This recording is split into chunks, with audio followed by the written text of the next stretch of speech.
അതെ അതെ, ആളിനെ കിട്ടി. ഇതാണ് നമ്മുടെ കഥാപാത്രം എന്ന് പറയുന്നത്. നമ്മുടെ മനാഫിനെ കുറ്റം പറഞ്ഞ ആ ഒരു ഫാമിലിയിലെ ഒരാളുണ്ടല്ലോ. നമ്മൾ തന്നെ ചിന്തിക്കുകയാണ്, ഇത്രയും നന്ദികേട് കാണിക്കൂ ആരെങ്കിലും? കഴിഞ്ഞ 72 ദിവസക്കാലത്തോളം അവിടെ കർണാടകയിൽ അർജുന് വേണ്ടി സമയം ചിലവഴിച്ച് അദ്ദേഹത്തിന്റെ ഡെഡ് ബോഡി കിട്ടി വീട്ടിൽ കൊണ്ടുവന്ന് ദഹിപ്പിച്ച് കാര്യങ്ങളൊക്കെ കഴിഞ്ഞപ്പോൾ അതിന് കാരണക്കാരനായ ഒരാളെ ഈ രീതിയിൽ അർജുന്റെ മൃതശരീരത്തിന്റെ ചിത കത്തിത്തീരും മുമ്പ് നന്ദി പറയാനെന്ന വ്യാജേന ചാനലുകാരെയൊക്കെ വീട്ടിൽ വിളിച്ചു വരുത്തി ഒരു ചാണക ടാങ്ക് തുറന്നു വിടാൻ ഒരിക്കലും മനുഷ്യരായവർക്ക് കഴിയില്ല. അപ്പോഴാണ് ഞങ്ങൾ ചിന്തിച്ചത്, പിന്നെ ഇവരാരായിരിക്കണം? അതിൽ ഒരാൾ ഹിസ്റ്ററി എടുത്തു. ദേ കിടക്കുന്നു സംഗി, കറകളഞ്ഞ സംഗി.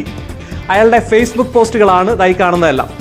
നമ്മൾ തന്നെ ആലോചിക്കുകയാണ്, ഇത്രയും നന്ദികേട് ആരെങ്കിലും പറയുമോ? ഒരു തൊഴിലാളിക്ക് വേണ്ടി മനാഫ് എന്ന് പറയുന്ന ഒരാള്